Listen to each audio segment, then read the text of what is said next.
और उस समय भी हम लोगों की मांग पिछड़ों का, अति पिछड़ों का, दलित आदिवासी भाइयों का, इसमें आरक्षण हम सब लोगों ने बढ़ाने का काम किया था। आप सब लोगों को पता है कि भाजपा के लोगों ने 10 महीने तक केंद्र सरकार ने इसको अनुसूची 9 में नहीं डाला और कोर्ट कचहरी जा करके इसको जो है आरक्षण को फंसाने का काम किया गया, लटकाने का काम किया गया। मामला अभी सुप्रीम कोर्ट में चल रहा है और बिहार सरकार के वकील जो है मजबूती से इस मुकदमे को नहीं लड़ रहे हैं, यानी चाहते हैं कि आरक्षण जो है 16% जो बढ़ाई गई उसको समाप्त कर दिया जाए। लेकिन हम राष्ट्रीय जनता दल के लोग, गरीब गुरबा शोषित वंचितों के आवाज को उठाने वाले लोग, उनके अधिकार की लड़ाई लड़ने वाले लोग, चाहे सदन हो, सड़क हो, हम लोग सुप्रीम कोर्ट में भी अपना वकील खड़ा करके इस लड़ाई को लड़ रहे हैं और किसी भी कीमत पर इस आरक्षण को हम लोग खत्म नहीं होने देंगे। इसके लिए जो लड़ाई लड़नी होगी वो लड़ाई हम लोग लड़ेंगे। लेकिन बात की जाए कुछ दिन पहले की, 2020 की, तब कोई नौकरी के बारे में बात नहीं करता था, कोई रोजगार के बारे में बात नहीं करता था। हमने सबसे पहले बिहार में बेरोजगारी हटाओ यात्रा हम लोगों ने शुरुआत किया। इस यात्रा पर हम निकले, फिर कोरोना आ गया, कोविड आ गया, यात्रा को स्थगित करना पड़ा।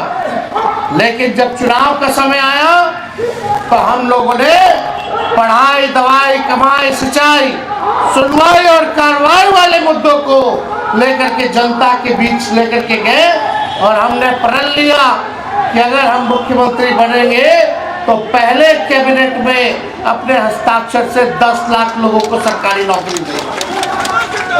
उससे पहले कोई चर्चा नौकरी की नहीं करता था, बेरोजगारी की नहीं करता था।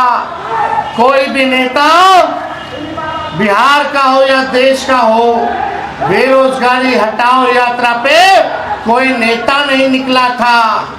जब हमने बोला 10 लाख सरकारी नौकरी देंगे तो वही हमारे चाचा जो आज गांधी मैदान में नियुक्ति पत्र बांट रहे हैं, वही कहते थे असंभव है, कहां से नौकरी लाएगा, कहां से पैसा लाएगा, अपने बाप के पास से पैसा लाएगा।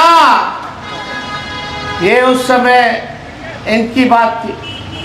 बेईमानी से सरकार बनाया इन्होंने और सरकार बनाने के बाद भी कोई नौकरी का ऐलान नहीं किया। भाजपा के साथ कई साल इन्होंने सरकार में रहे, लेकिन नौकरी के बारे में चर्चा नहीं किया। बीपीएससी के छात्र लोग करें, किसी से भी पूछ लीजिए, कोई उनके सरकार में चर्चा नहीं हुई। हमने अपने सरकार जब मुख्यमंत्री बोले कि हमारे दल को भाजपा का लोग तोड़ रहा है, तो हम लोगों ने लिया एक ही शर्त पर कि किसी भी हालत में 10 लाख नौजवानों को, नवयुवतियों को सरकारी नौकरी देना होगा, तभी हम आपको लेंगे। यही शर्त था नीतीश कुमार जी को वापस लेने में। हम लोगों ने नीतीश कुमार जी को वापस लिया 9 तारीख को, 9 अगस्त को हमारी सरकार बनी और 15 अगस्त को हमने उसी मुख्यमंत्री जी से अनाउंस करवाया जो नौकरी को लेकर असंभव कहते थे। 15 अगस्त में ऐलान किया कि 10 लाख सरकारी नौकरी और 10 लाख सरकार रोजगार की व्यवस्था कराएंगे और जाति आधारित जनगणना कराने का काम करेंगे। ये हम लोगों के कारण हुआ और हम लोगों ने किया। हम लोग आगे आगे रहते हैं, तेजस्वी आगे आगे रहता है, इनकी सरकार पीछे पीछे रहती है, नकल कर रहे हैं। और वो तो छोड़िए, जब नौकरी हुआ तो एक पेपर लीक जो है उस जमाने में नहीं हुआ जब हम 17 महीने थे।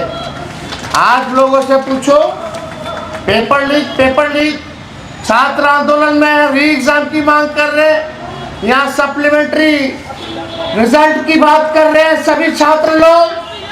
हम लोग सब लोग नौजवानों के साथ हैं, इनकी मांगों के साथ हम लोग खड़े हैं। इस लड़ाई को हम लोग विधानसभा में भी उठाने का काम किया। माननीय मुख्यमंत्री के सामने हमने इस बात को कहा, 2 बार हमने मुख्यमंत्री को चिट्ठी लिखा, लेकिन माननीय मुख्यमंत्री जी अचेत अवस्था में चले गए। उनको कोई मतलब अब नहीं रह गया बिहार के लोगों से और बिहार से, ना नौजवानों से, ना महिलाओं से, ना बुजुर्गों से, ना विकलांगों से, ना दिव्यांगों से, ना रसोइयों से, ना जीविका दीदियों से, ना आंगनबाड़ियों से, ना आशा से, ना ममता से, किसी से बिहार में उनको मतलब नहीं रह गया। हम तो बोले थे ना बिहार विधानसभा में, वो खाली जुगाड़ में रहते हैं, बस अपना कुर्सी बचाने के जुगाड़ में रहते हैं, है कि नहीं? ये सरकार आप समझिए, आज माननीय मुख्यमंत्री जी बोल रहे थे कि 23 में, अरे 23 में किसकी सरकार थी? ये जो बीपीएससी TRE 1, 2, 3 आगे वाला भी हमारा ही दिया हुआ जो आएगा। 5.5 लाख नौकरियां हम लोगों ने दी और 3.5 लाख नौकरियां प्रक्रियाधीन करा के आए।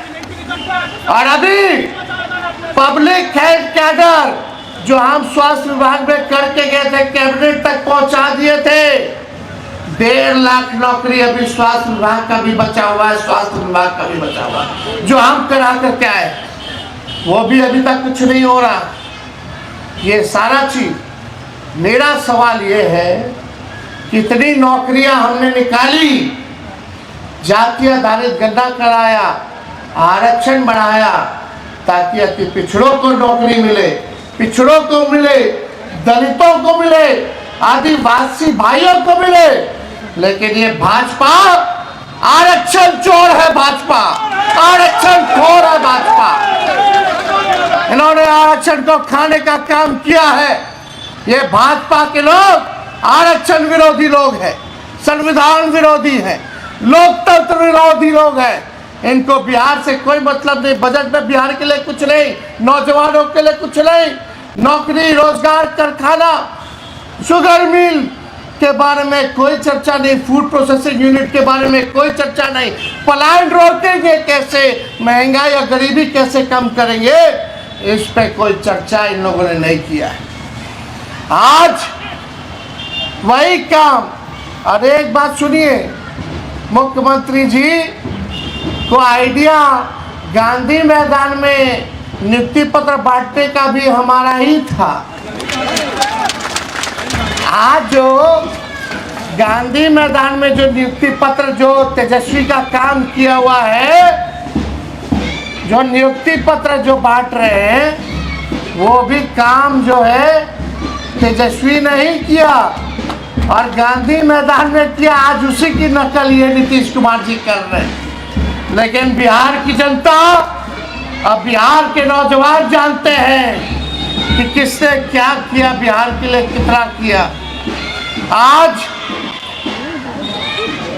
जो नियुक्ति पत्र वितरण हुआ, 51,389 लोगों को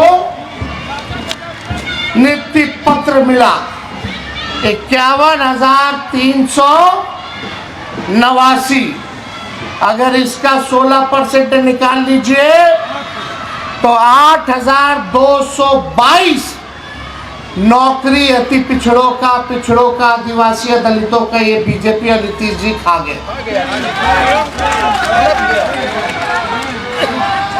यानी आज ये आरक्षण हुआ होता तो 51,000 में से और 8,222 पिछड़े, अति पिछड़े दलित समाज के बच्चों को आज नौकरी में लाभ होता, जो आज लाभ नहीं है। इसी के लिए आज हम लोगों ने धरना प्रदर्शन रखा। ये चेहरा सरकार का जो असलियत है ये सामने आ गया है। अब मुख्यमंत्री के मुंह से आरक्षण की बात नहीं निकलती है। अब इस पे कोई चर्चा नहीं करते हैं। बताओ भाजपा वाले क्यों नहीं डाला शेड्यूल 9 में? 9 महीना था, हमने कैबिनेट से सिफारिश भेजा था, उसके बाद भी ये क्यों नहीं हो पाया 9 महीने तक? आप इतने ही पिछड़े, दलित, अति पिछड़ों, आदिवासी भाइयों के हिमायती होते तो आज तमिलनाडु के तर्ज पे ये अनुसूची 9 में ये डाल दिया गया होता। लेकिन साफ दिखाता है कि भाजपा आरक्षण चोर है, भाजपा आरक्षण खोर है और भाजपा के लोग पिछड़ा, अति पिछड़ा, दलित, आदिवासी विरोधी लोग हैं। साफ दिखाता है। इसलिए हम बिहार के लोगों को आश्वस्त करना चाहेंगे, पिछड़े समाज के लोगों को, अति पिछड़े समाज के लोगों को, दलित आदिवासी भाइयों को कि आपकी लड़ाई को तेजस्वी लड़ेगा और असली मुकाम तक पहुंचाने का काम करेगा। तो इन्हीं चंद शब्दों के साथ आप सब लोगों को हम धन्यवाद देते हैं कि इस धरना प्रदर्शन में आप सभी हमारे राष्ट्रीय जनता दल के सिपाही कार्यकर्ता आप लोग जुटे। हम तो चाहेंगे कि इस बात को आप लोग जगह जगह जाकर के प्रचारित करने का काम करें। बहुत बहुत धन्यवाद। जय हिंद, जय बिहार।